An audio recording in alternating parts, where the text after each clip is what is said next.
بسم اللہ الرحمن الرحیم نحمده ونصلی علی رسولہ الکریم اما بعد فاعوذ باللہ من الشیطان الرجیم بسم اللہ الرحمن الرحیم 13ویں پارے کے اخیر نصف سے تراویح کی نماز میں تلاوت کا آغاز کیا گیا۔ اس رکوع کی ابتدائی آیات میں اللہ تبارک و تعالیٰ نے اہل عقل اور سمجھدار اور ایمان والوں کی چند صفات کا ذکر کیا ہے۔ سب سے پہلی صفت اللہ پاک نے ایمان والوں کی، عقل والوں کی بیان کی، الذین یوفون بعہد اللہ، جو اللہ کے عہد کو پورا کرتے ہیں اور بدعہدی سے کام نہیں لیتے، اور جن رشتوں کو اللہ پاک نے جوڑنے کا حکم دیا ہے ان کو جوڑتے ہیں۔ اللہ کا خوف ان کے دلوں میں ہوتا ہے اور برے حساب سے وہ خوف کرتے ہیں کہ ہمارے برے اعمال کے نتیجے میں ہمیں برے حساب کتاب کا سامنا نہ کرنا پڑے۔ اس طرح صبر سے کام لیتے ہیں، اللہ کی رضا حاصل کرنے کے لیے صبر کرتے ہیں، نماز کے قیام کا اہتمام کرتے ہیں اور اللہ کے راستے میں ظاہراً اور اعلانیہ ہر اعتبار سے خرچ کرنے سے دریغ نہیں کرتے۔ تو ایسے لوگوں کے لیے فرمایا جنات عدن یدخلونہا،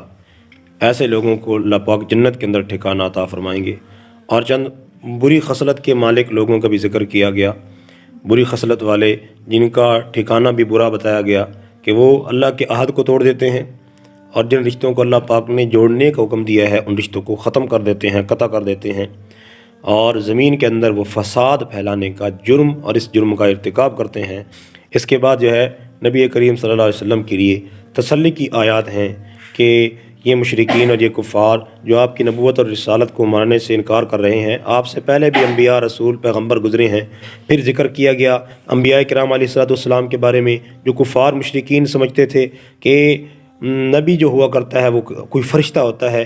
بشر کے، انسان کے نبی ہونے کے وہ عجیب سمجھتے تھے اور کہتے تھے کہ یہ کیسے ہیں، یہ کھاتے پیتے ہیں ہماری طرح، ان کی بیویاں بھی ہیں، ان کی اولاد بھی ہے۔ تو اللہ پاک نے ان کے اس نظریے کی، اس سوچ کی تردید کی کہ جتنے بھی نبی اور رسول آئے ہیں آپ صلی اللہ علیہ وسلم سے پہلے ان کی اولاد بھی تھی، ان کی بیویاں بھی تھیں، وہی انسانی تقاضے ان کے ساتھ لگے ہوئے تھے۔ اللہ کا جو نبی ہوا کرتا ہے وہ بشر اور انسان ہی ہوتا ہے، وہ فرشتہ اور کوئی نوری مخلوق نہیں ہوتا، وہ اللہ کا بندہ ہوتا ہے، اللہ کا رسول بشر ہوتا ہے، لیکن اس میں ایک الگ خصوصیت ہوتی ہے بنسبت عام بندوں کے کہ وہ اللہ کی طرف سے مقرر کیا ہوا، متعین کیا ہوا، منتخب کیا ہوا لوگوں کی رہنمائی اور لوگوں کو اللہ کی طرف بلانے والا، یہ اس کو رتبہ اور عہدہ اور نبوت کا جو ہے اعزاز عطا کیا جاتا ہے، اور اللہ کی طرف سے اس کے اوپر وحی آتی ہے، اللہ کے احکام اترتے ہیں، اللہ کے ایک ایک حکم کے مطابق نبی چلا کرتا ہے اور اپنی قوم کو، اپنی امت کو چلنے کی دعوت دیا کرتا ہے۔ تو یہ الگ خصوصیت جو اللہ نے اپنے بندوں، خاص بندوں، نبیوں اور رسولوں کو عطا کی ہے، وگرنہ دیگر جس طرح تقاضے انسانوں کے ہیں، جس طرح ضروریات انسانوں کی ہیں، ایک اللہ کا نبی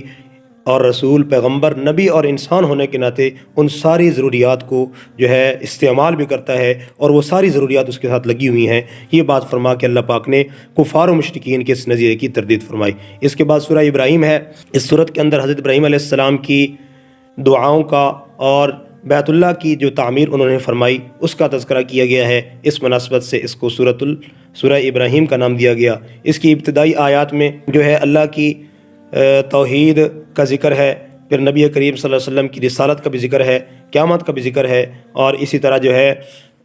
دلائل ذکر کیے گئے اللہ کی توحید کی، اللہ کی قدرت کے، کہ اللہ کی ان دلائل کو سامنے رکھتے ہوئے، ان ساری چیزوں کو سامنے رکھتے ہوئے اللہ کی ذات کو، اللہ کی قدرت کو، اللہ کی عظمت کو پہچاننا کوئی بھی مشکل بات نہیں ہے۔ پھر ایمان والوں کو حکم دیا گیا کہ اللہ کی نعمتوں کا شکر ادا کرو، اللہ کی نعمتوں کی ناشکری مت کرو۔ جتنی بھی اللہ پاک نے نعمتیں عطا کی ہیں، ہر نعمت کا جو شکر بجا لائے گا، ان نعمتوں کے اندر اس کے نتیجے میں اللہ پاک نعمتوں کے اندر اضافہ فرما دیں گے۔ زبان سے بھی اس کا شکر بدا لائے اور عملی طور بھی اس کا شکر بدا لائے۔ اصل میں شکر کی جو حقیقت ہے میرے بھائیوں، شکر کا جو تقاضا ہے وہ عملی طور پر ہے کہ اللہ پاک نے ہمیں کتنی سینکڑوں، ہزاروں، لا تعداد نعمتوں سے نواز رکھا ہے۔ آنکھ اللہ کی نعمت ہے تو اس کو عملی طور پہ جیسے اللہ نے استعمال کا حکم دیا ایسا کیا جائے۔ کان اللہ کی نعمت، زبان اللہ کی نعمت، دل و دماغ اللہ کی نعمت، پورا بدن، ہر عضو اللہ کی نعمت، تو ہر عضو اللہ کی فرما برداری کرتے ہوئے جو ہے کام کرے، اللہ کی نافرمانی کے کسی کام میں ملوث نہ ہو، مبتلا نہ ہو۔ اگر کسی نافرمانی والے کام میں مبتلا ہو جائے گا تو پھر وہ اللہ کی نعمت کی ناقدری کی صورت پیدا ہو جائے گی۔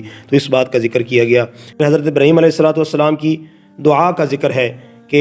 ابراہیم علیہ السلام نے اللہ کے حکم سے اپنے بیوی بچوں کو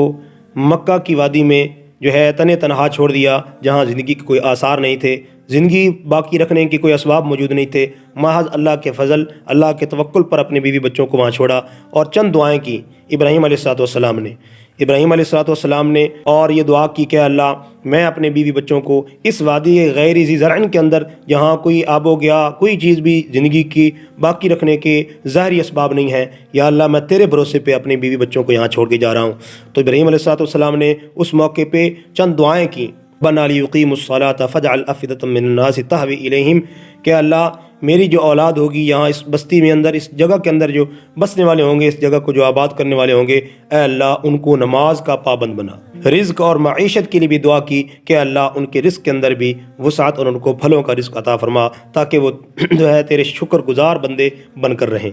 تو اس سے ہمیں یہ بھی سبق ملتا ہے کہ رزق طلب کرنا اور رزق کو، حلال رزق کو طلب کرنے کے اسباب طلب کرنا، یہ شریعت کے اندر کوئی معیوب چیز نہیں ہے، عیب والی چیز نہیں ہے، لیکن جو ہمارے لیے قابل غور بات ہے، قابل توجہ بات ہے، قابل عمل بات ہے، وہ یہ ہے کہ دین کو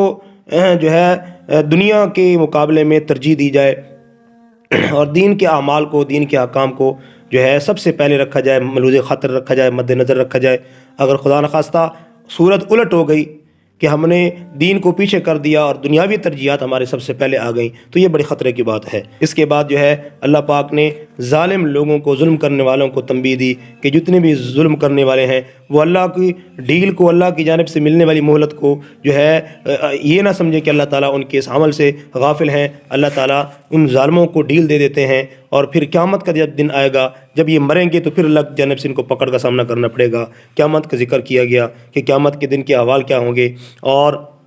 کیا صورتحال ہوگی۔ اس کے بعد سورۃ الحجر ہے، اس میں اصحاب حجر کا ذکر ہے، اس مناسبت سے اس سورت کو سورۃ الحجر کا نام دیا گیا۔ ایک آیت 13ویں پارے میں ہے اور بقیہ آیات جو ہے 14ویں پارے کے اندر ہیں۔ ابتدائی آیات میں ان کفار بدبختوں کا ذکر ہے، کل قیامت کے دن جو ایمان کی دولت سے محروم اللہ کے دربار میں کھڑے ہوں گے، اس وقت وہ حسد کریں گے، افسوس کریں گے، خواہش کریں گے، تمنا آرزو کریں گے کہ کاش دنیا کے اندر رہتے ہوئے ہم بھی مسلمان ہو جائیں۔ لیکن اب پچھتائے کیا ہوت جب چڑیاں چگ گئی کھیت کے تحت، اب ان کے اس پچھتانے کا کوئی فائدہ نہیں ہے۔ جو موقع تھا، جو مہلت تھی، وہ تو انہوں نے ضائع کر دی دنیا کی زندگی میں۔ تو ہمیں اللہ پاک کا شکر بجا لانا چاہیے کہ اللہ پاک نے ہمیں بغیر محنت کے، بغیر استحقاق کے، بغیر کوشش کے ماں کی گود کے اندر ایمان کی دولت سے نواز دیا۔ تو یہ اللہ کی بہت بڑی نعمت ہے۔ یہ وہی ایمان ہے کہ قیامت کے دن اگر کسی انسان کو موقع دیا جائے کہ زمین و آسمان کے برابر ہیرے جواہرات، سونے چاندی، مال و دولت وہ دے کے فدیے کے طور پہ ایمان کی دولت حاصل کرنا چاہے، تو اللہ پاک پھر بھی اس کو جو ہے ایمان کی دولت سے نہیں نوازیں گے۔ اتنی بڑی دولت ہے میرے بھائیو، ہمیں اس کی قدر کرنی چاہیے۔ اللہ ہمیں اس کی قدر کی توفیق عطا فرمائے۔ اس کے بعد اللہ پاک نے قرآن پاک کے عظیم معجزے کا ذکر کیا، انا نحن نزلنا الذکر وانا لہ لحافظون۔ اللہ تعالیٰ فرماتے ہیں کہ ہم نے اس قرآن کو نازل کیا ہے اور ہم ہی اس کی حفاظت کے ذمہ دار ہیں۔ میرے بھائیو، یہ قرآن کا معجزہ ہے، قرآن کا اعجاز ہے، قرآن پاک کا افتخار ہے، قرآن کی خصوصیت ہے کہ جس کی حفاظت کا ذمہ خود اللہ پاک نے لیا۔ بقیہ آسمانی کتابیں، بقیہ صحائف جو اترے، ان کی حفاظت ان کی قوموں کو اور ان کی امت کے لوگوں کی ذمہ تھی، لیکن قرآن کی وہ عظمت ہے کہ اللہ پاک نے خود اس کی حفاظت کا ذمہ لے رکھا ہے، اور اس کی حفاظت کی داستان اور تاریخ ہماری نظروں کے سامنے ہے کہ کس طرح اتنا عرصہ گزرنے کے بعد بھی اس کے ایک حرف میں، ایک نقطے میں، ایک لفظ کے اندر رد و بدل نہیں ہوا، تعریف نہیں ہوئی۔ تو یہ اللہ کی حفاظت کا واضح ثبوت اور واضح دلیل ہے۔ پھر تخلیق آدم علیہ السلام کا ذکر ہے، اور فرشتوں کے لیے مسجود ملائک بننے کا ذکر ہے، پھر ابلیس کے انکار کا ذکر، اور اللہ کے دربار میں اس کی سرکشی، تکبر، ڈٹائی، ہٹ درمی کا ذکر۔ اللہ نے جب سجدے سے رکنے کی وجہ پوچھی تو کہنے لگا کہ یہ انسان تو کھنکھناتی مٹی سے پیدا کیا گیا، میں تو جو ہے آگ سے پیدا کیا گیا۔ آگ جو ہے بلندی کا تقاضا کرتی ہے، مٹی پستی کا تقاضا کرتی ہے، تو بلندی والا پستی والے کو کیسے جھک سکتا ہے؟ اللہ کے دربار سے دھتکارا گیا، پھٹکار اس پر پڑی، اور اللہ کی جو ہے غضب کا مستحق بنا۔ پھر شیطان نے اللہ سے مہلت مانگی کہ اللہ، جس آدم کی وجہ سے مجھے جنت سے نکالا جا رہا ہے، تیری رحمت سے دور کیا جا رہا ہے، مجھے مہلت دے، میں اس کو آخر قیامت کے دن تک بھٹکاتا رہوں گا۔ اللہ پاک نے کہا کہ جاؤ، تجھے بھی کلی چھٹی ہے، جو میرے ہوں گے وہ میرے ہو کر رہیں گے، جو تیرے ہوں گے وہ تیرے ساتھ، پھر ان کو بھی جہنم کے اندر میں ڈالوں گا۔ تو جو میرے مخلص بندے ہوں گے، میرے فرما بردار بندے ہوں گے، میرے راستے پر چلنے والے ہوں گے، ان کے اوپر تیرا مکر نہیں چل سکتا، تیرا فریب نہیں چل سکتا۔ پھر جو ابراہیم علیہ السلام کے پاس فرشتوں کا آنا، بیٹے کی خوشخبری، قوم لوط کی تباہی، ان کی بدبختی اور ہلاکت کا ذکر ہے، اور اس طرح اصحاب ہجر، قوم سمود کی تباہی، اور ان کو جو ہود علیہ السلام نے دعوت دی اور ان کے انکار کا ذکر، اور پھر ان کی تباہی، انکار کی وجہ سے تباہی، اللہ کے عذاب کا ذکر کیا گیا۔ اس کے بعد سورۃ النحل ہے۔ نحل عربی میں شہد کی مکھی کو کہتے ہیں۔ اللہ تعالیٰ نے اس کا ذکر کیا ہے اس صورت میں، اس کی اندر جو خصوصیات ہیں اور کس طرح وہ اللہ کی قدرت کا شاہکار اور کرشمہ ہے، اس مناسبت سے اس کو سورۃ النحل کہا گیا۔ اس کی ابتدائی آیات میں اللہ نے چند اپنی نعمتوں کا ذکر کیا، زمین و آسمان کی تخلیق کا ذکر، انسان کی تخلیق کا ذکر، اللہ کی نعمتیں جو انسان کے لیے اللہ پاک نے نفع کی چیزیں اس کے لیے، چوپائے، جانور اور دیگر چیزیں جو انسان اپنے زندگی کے اندر روزمرہ کے اندر استعمال کرتا ہے، اس کا ذکر کر کے اللہ نے نعمتوں کی یاد دہانی کروائی۔ اور پھر اللہ پاک نے زمین، آسمان، چاند، ستارے جو مسخر ہیں انسان کی خدمت کے لیے، ان کا ذکر کیا۔ اللہ پاک نے پھر اپنی توحید کا ذکر کیا، اور وہ لوگ جو اللہ کے علاوہ بتوں کی پوجا کرتے تھے ان کی تردید کی گئی کہ اللہ کو چھوڑ کے جو ہے یہ بتوں کے اندر اپنے بت بنا رکھے ہیں، ہر چیز کا بت انہوں نے مخصوص کر رکھا ہے، تو یہ ان کی بری خصائل ہے۔ اللہ کی توحید کا ذکر کیا گیا۔ پھر جو ہے شہد کی مکھی جو ہے اللہ کی قدرت کا جو شاہکار ہے، اللہ کی قدرت کا کرشمہ ہے، اس کی عجیب جو ہے خصوصیات ہیں۔ اور یہ شہد کی مکھی جو ہے، اس کا جو چھتا ہوتا ہے، اس میں اس کا پورا ایک نظام ہوتا ہے،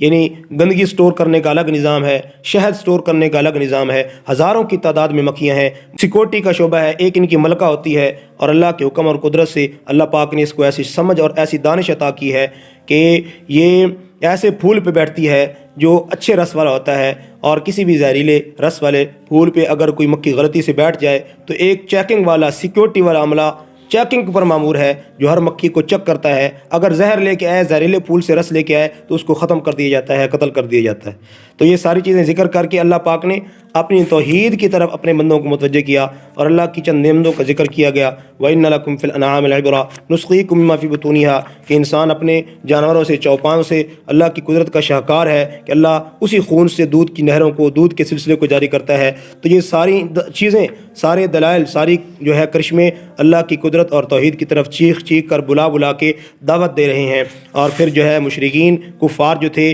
بیٹیوں کی پیدائش کو معیوب سمجھتے تھے، عیب دار سمجھتے تھے، اور اس کو بوجھ سمجھتے تھے، اللہ نے ان کے اس نظریے کی تردید کی، اور جو بیٹیوں کو زندہ درگور کر دیا کرتے تھے، ان کے اس عمل کی تردید کرتے ہوئے اس کو جو باعث عار سمجھتے تھے، اس کو تردید کی۔ اور قیامت تک آنے والے جتنے بھی ایمان والے ہیں، مسلمان ہیں، ان کے لیے یہ سبق اور درس عبرت ہے کہ کبھی بھی بیٹیوں کو بوجھ مت سمجھیں۔ بیٹیاں تو اللہ کی رحمت ہوتی ہیں، یہ بھی اللہ کی طرف سے عطا ہوتی ہیں۔ اور احادیث میں تو اللہ کے نبی صلی اللہ علیہ وسلم نے بیٹیوں والوں کو بڑے فضائل ذکر کیے، اور یہ ذکر کیا کہ جس کی بیٹیاں ہوئی، اس نے اچھی تربیت کی، تو کل قیامت کے دن اللہ کہ نبی صلی اللہ علیہ وسلم کو اس کی رفاقت ملے گی، جبکہ بیٹوں والوں کے لیے ایسی فضیلت نہیں ہے۔ اللہ تعالی ہمیں سمجھنے کی، شرعی احکام، شرعی تعلیمات کو سمجھ کے پوری زندگی، عملی زندگی میں نافذ کرنے کی توفیق عطا فرمائے۔